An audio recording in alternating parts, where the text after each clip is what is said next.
Hello students, I am doctor Neelam Sharma और आपका welcome to my channel Edu Learn. ये मेरा दूसरा चैनल है और इस पर मैं पढ़ा रही हूँ आपका यूजीसी नेट फर्स्ट पेपर। तो दो चार वीडियो हमारी, दो शॉर्ट्स और दो वीडियो हमारी, यानी कि चार हमारी वीडियोस इस पर आ चुकी हैं। अब आज हम बात करते हैं 5 वीडियो की और आज बात करेंगे शैनन और वीवर की। हम मॉडल्स कर रहे हैं, कम्युनिकेशन मॉडल्स हम कर रहे हैं। तो मैंने कम्युनिकेशन मॉडल आपको, रेखीय मॉडल में आपको करा रही हूँ। कौन सा मॉडल करा रही हूँ? लीनियर मॉडल करा रही हूँ। और उसमें जो है मैंने आपको लेसवेल का और जो है उसका अरस्तु का मॉडल करा दिया है। कल मैंने आपको दोनों मॉडल करा दिए थे। आज मैं करा रही हूँ आपको शैनन वीवर मॉडल और बेरलो मॉडल, दो कराऊंगी मैं आज। तो शुरुआत करते हैं हम पहले शैनन और वीरर। शैनन वीरर मॉडल क्या होता है? ये इलेक्ट्रॉनिक मीडिया से संबंधित है। इलेक्ट्रॉनिक मीडिया से संबंधित है कि ये जो थे, ये इंजीनियर थे शैनन वीवर। तो इन्होंने इलेक्ट्रॉनिक मीडिया का संचार के संबंध में संचार प्रणाली का को कहा है। इलेक्ट्रॉनिक मीडिया के संबंध में जो है एक विजुअल मोड प्रदान किया है जिससे लोकप्रिय संचार का, इसको दूसरा नाम क्या है इसका? संचार का गणितीय मॉडल भी इसको कहते हैं। संचार का गणितीय मॉडल भी शैनन वीवर के मॉडल को कहते हैं। तो जो है इसमें हमारे पास है 5 चीजें हैं। इसमें 5 चीजें हमारे पास में। पहले तो हमारे पास प्रेषक होगा, है ना, या फिर कह लीजिए इसका जो है प्रेषक स्रोत, है ना। प्रेषक स्रोत हो गया, जो या तो कह लीजिए प्रेषक या फिर स्रोत जहां से हमने संदेश लिया है ना। संदेश जहां से लिया है वो कह लीजिए ट्रांसमीटर के थ्रू जो है हमारा मैसेज जा रहा है, प्राप्त कर रहा है। किसको प्राप्त कर रहा है? मैसेज को प्राप्त कर रहा है। यानी कि जो उनका मैसेज मिलना है वो गंतव्य स्थान में जो मैसेज भेजा है वही मैसेज उनको मिल जाता है प्राप्तकर्ता को। तो इसके बीच में जो परेशानी पैदा होती है, शोर का स्रोत। तो ये क्या मानते हैं शैनन वीवर कि जब भेजने वाला, यानी कि संदेश जो भेज रहा है, जो मैसेंजर है, जो सेंडर है, और जो प्राप्त करता है, जो मैसेज को प्राप्त करता है, उसके बीच में शोर का भी एक जगह है, शोर का भी एक स्थान है। यानी कि शोर भी उसमें बीच में कहीं ना कहीं होता है, क्योंकि इलेक्ट्रॉनिक मीडिया से संबंधित इन्होंने ये मॉडल बताया है। और इलेक्ट्रॉनिक जो जगह, इलेक्ट्रॉनिक जो भी चीज होती है उसमें कहीं ना कोई डिफेक्ट आ सकता है। जैसे ट्रांसमीटर होगा मैसेज, तो हो सकता है वहां कोई डिफेक्ट आ जाए।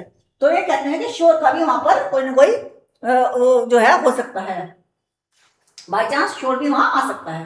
तो शैनन वीवर ने ये कहा है इसमें। अब इनको देखते हैं हम कि सूचना स्रोत, जहां से सूचना स्रोत है, वो जो स्रोत जहां से कोई संदेश उत्पन्न होता है, चाहे सूचना स्रोत एक व्यक्ति हो सकता है जहां से संदेश उत्पन्न, या तो कोई व्यक्ति बात कर रहा है, या फिर कोई सूचना जो है हम रेडियो चला रहे हैं उससे संदेश मिल रहा है, या कोई ओरली कोई व्यक्ति कह रहा है, या टीवी से ले रहे हैं। हम स्रोत कहां से ले रहे हैं? तो ये जो है सूचना स्रोत जहां से कोई संदेश लिया जाता है ना, उत्पन्न होता है। कहने का मतलब जहां संदेश कोई उत्पन्न होता है। ट्रांसमिट करने वाला, ट्रांसमीटर यानी कि व्यक्ति ट्रांसमीटर कर रहा है, मैं बोल रही हूँ, या टीवी बोल रहा है। ट्रांसमीटर में जो भी उनकी जो भी लगी हुई होती है ना, जिस संकेतों में, मान लीजिए मैंने टेलीफोन से ही बात की, जो टेलीफोन के अंदर जो कूटबद्ध होता है ना, जो संदेश कूटबद्ध होता है, एनकोडिंग होने के बाद तो डिकोड होता है। एनकोडिंग जहां होता है तो उसे कहते हैं ट्रांसमीटर, ठीक है। फिर संकेत, एक चैनल जिसके द्वारा सिग्नल ट्रांसमिशन के लिए अनुकूलित होते हैं। एक चैनल जो सिग्नल उन्हें मिलते हैं, जब ट्रांसमीटर होता है तो सिग्नल मिल जाता है ना उनको, कि वो जो है संदेश सही तरीके से जा रहा है।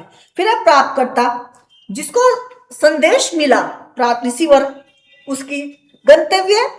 संदेश वास्तव में गंतव्य के लिए होते हैं प्रेषित, यानी कि जो संदेश हम पहुंचाना चाह रहे हैं वही वास्तव में संदेश उसको मिलना चाहिए। संदेश प्राप्तकर्ता को वही संदेश मिलना चाहिए जो संदेश भेजने वाले ने दिया है। यानी कि डिकोड जो करेंगे, वो जब एनकोडिंग हुआ था, अब वो डिकोड होकर के उसको संदेश प्राप्तकर्ता को मिलेगा, ठीक है। तो इस तरह से इनका एक मॉडल है। ये जो है मॉडल है इनका, है ना, 1 2 3 4 बीच में शोर, इससे जो है मॉडल है। वैसे तो इनका ये जो है पांचवा है शोर को भी इसमें जगह दी है, इन्होंने शोर को भी स्थान दिया है अपने मॉडल में। तो जो है अब शोर से मतलब इनका क्या है, इनका मतलब वही जो मैं कह रही थी कि जो मान लीजिए जब कोई इलेक्ट्रॉनिक चीज है, कोई भौतिक चीज है, तो उसमें कुछ गड़बड़ी हो सकती है, तो उस गड़बड़ी की वजह से जो प्रक्रिया है वो बाधित हो जाएगी, बाधित हो जाएगी तो हमारा जो संदेश है उसमें वो सही ढंग से नहीं पहुंच पाएगा, विचलित हो जाएंगे, है ना। तो ये मौखिक भी हो सकता है, शाब्दिक अशाब्दिक, गैर मौखिक, तकनीकी, भौतिकी, कई प्रकार का हो सकता है। मान लीजिए मैं मेरी मेरे जब मैं बोल रही हूँ, मेरे मान लो डिफेक्ट है, बोलने में डिफेक्ट है, तो दूसरे तक नहीं पहुंच पाएगा, तो मेरे ही ट्रांसमीटर में दिक्कत आ गई कि मैं बोल रही हूँ जो मेरी वाणी से उसको नहीं समझ में आ जाएगा, दूसरे को समझ में नहीं आएगा, कुछ मान लीजिए डिफेक्ट, कोई कभी कभी किसी शब्द को बोल नहीं पाते तो सामने वाला उसे ढंग से नहीं समझ पाता। तो जो है इसमें तीन चीजें उन्होंने महत्वपूर्ण कही है, संकेत, सिग्नल, सिमेंटिक, प्रभावपूर्ण।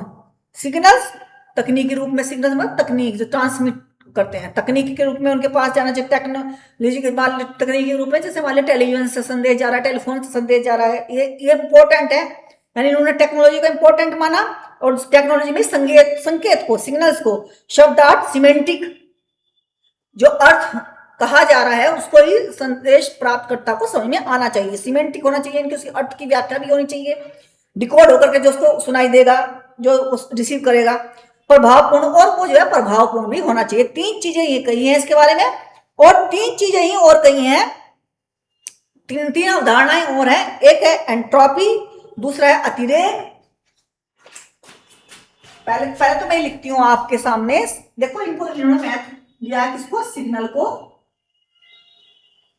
दूसरा इन्होंने महत्व दिया है किसको, शब्दार्थ को, या फिर कह लीजिए मीनिंगफुलनेस को, या फिर प्रभावपूर्ण कह लीजिए, इन्फ्लुएंशियल कह लीजिए, प्रभावपूर्ण कह लीजिए, इन्फ्लुएंशियल कह लीजिए, इंग्लिश में इन्फ्लुएंशियल हो जाता है, इनको महत्व दिया है। फिर अब इसके बाद ये किन चीजों को महत्व देते हैं, ये देते हैं एक तो एंट्रोपी को,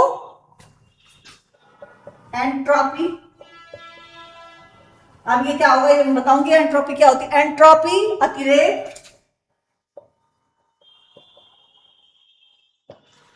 एंट्रोपी अतिरेक, चैनल क्षमता,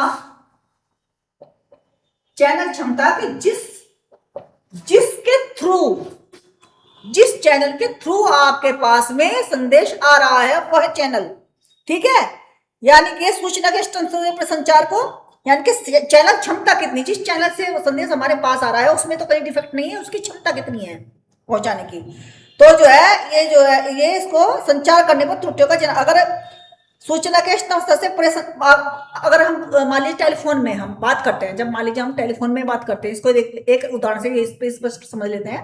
मान लीजिए मैं टेलीफोन में बात कर रही हूँ और मैं इतनी जोर से बोलने लगूँ कि जैसे 50 आदमियों से बात कर रही हूँ केवल टेलीफोन से बात करूँ, तो एक ही व्यक्ति ने टेलीफोन पकड़ा हुआ है ना, और यदि मैं ऐसे बात करूँ कि जैसे 50 आदमियों से बात कर रही हूँ, तो क्या होगा, क्या हो जाएगा, वो जो उसकी स्तंभ क्षमता है उससे परे हो जाएगी, उसकी वो जो है बोलने की वो उसमें बर्दाश्त नहीं कर पाएगा, तो क्या होगा कि आवाज में कहीं ना कोई सुनने वाले को कहीं ना कोई डिफेक्ट या कोई परेशानी पैदा होगी। तो चैनल क्षमता अतिरेक का मतलब अत्यधिक, तीन चीजों का ध्यान रखने को बोला ना। फिर है अतिरेक, ये दूसरे अतिरेक की सूचना की मात्रा जो समाप्त किया जा सकता है, या एक नीरव चलन में अतिरिक्त संचार ताकि संदेश का भी अर्थ, इस तरह से बोलना, कहने का मतलब ये है अतिरेक, अतिरेक ना होना, है ना, अति ना होना किसी चीज की, अति ना होना, रिडंडेंसी ना होना, रिडंडेंसी का मतलब अतिरेक न होना। फिर इसमें एंट्रोपी, पहला है एंट्रोपी, चयन की स्वतंत्रता, यहाँ संदेश का चयन करने के लिए चयन की स्वतंत्रता, ना कि हम जो संदेश देना चाह रहे हैं उसकी चयन की क्षमता हमें होनी चाहिए, हमारे पास डिग्री ऑफ फ्रीडम होनी चाहिए, degree of freedom of choice होनी चाहिए जो हम संदेश देना चाह रहे हैं उसके बारे में। तो तीन चीजें इन्होंने बताई हैं, entropy, degree of freedom of choice, और अतिरेक और चैनल, इन चीजों की भी इसमें आवश्यकता है। तो इस तरह से कुछ इसकी जो है सीमाएं भी हैं, और सीमाएं क्या हैं, ये जो संचार मॉडल है, ये जो स्टैंडर्ड व्यूअर का संचार मॉडल है, वो दो व्यक्तियों के परस्पर, मैंने बताया टेलीफोन का इसमें ज्यादा उदाहरण दे रही हूं मैं, तो जो है कि दो लोग जो आपस में जो बहुत अच्छी तरह से पारस्परिक रूप से ज्यादा अच्छा वो कर सकते हैं, संचार कर सकते हैं, यानी कि कम्युनिकेशन कर सकते हैं। यहाँ प्रेषक संदेश भेजने की प्राथमिक भूमिका निभाता है, प्राप्तकर्ता, यानी कि प्रेषक जो होता है प्राथमिक भूमिका है उसकी, और जो है निष्क्रिय है ना, प्राप्तकर्ता जो है निष्क्रिय भूमिका निभाता है ना, कि निष्क्रिय में यानी कि सुन रहा है, वो बोल रहे हैं, वो केवल सुन रहे हैं, ठीक है। प्रेषक द्वारा भेजे गए संदेश, ये हो गया आपका शैनन वीर। अब आ गया आपका बैरलो मॉडल। अब ये आ गया आपका नीचे वाला, कौन सा मॉडल है ये, मैं लिख देती हूँ, बर्लो मॉडल।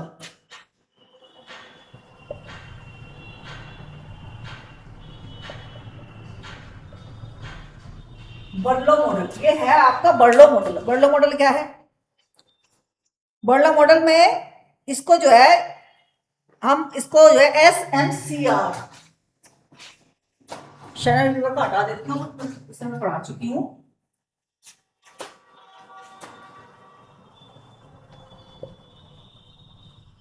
है ना। अब इसमें है SMCR, sender message channel receiver. ठीक है, SMCR यही है इसका मतलब, और कुछ नहीं है। तो अब इसको थोड़ा सा बड़े रूप में पढ़ लेते हैं। जैसे मैंने बोला है विचार का स्रोत, ये जो सेंडर है,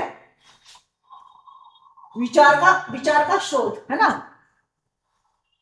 जो विचार का स्रोत, हमें ध्यान क्या करना है, जो मान लीजिए विचार का स्रोत किसके पास हो सकता है, जो मैसेंजर है, जो सेंडर है ना, उसके पास हो सकता है विचार का स्रोत। टेलीफोन के पास हो सकता है, टेलीविजन के पास हो सकता है, किसी के पास हो सकता है। संचार का कौशल किसी के पास होगा जिसके पास संचार का स्रोत है।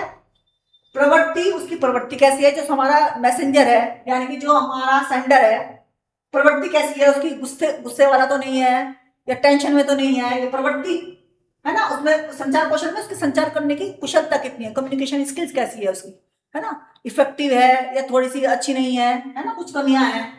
ज्ञान कितना है, जो जिसको वो कम्युनिकेट कर रहा है उसका, उससे संबंधित ज्ञान कितना है, वो चीज सामाजिक कॉन्टेक्स्ट, किस सामाजिक परिवेश से वो आया है, किस सामाजिक परिवेश से वो आया है। संस्कृति, किस संस्कृति से वैसे संबंध है उसका, है ना, उस संस्कृति का प्रभाव पड़ेगा उसकी स्किल्स पे, उसकी बातचीत के पे, लहजे पे, उसके जो शब्दों के चुनाव पर, बहुत सारी चीजों पर उनका प्रभाव पड़ता है। तो इसको इंग्लिश में देख लेते हैं। सोर्स हो गया स्किल और कम्युनिकेशन हो गया, एटीट्यूड हो गया, नॉलेज हो गया, सोशल कॉन्टेक्स्ट हो गया, कल्चर हो गई।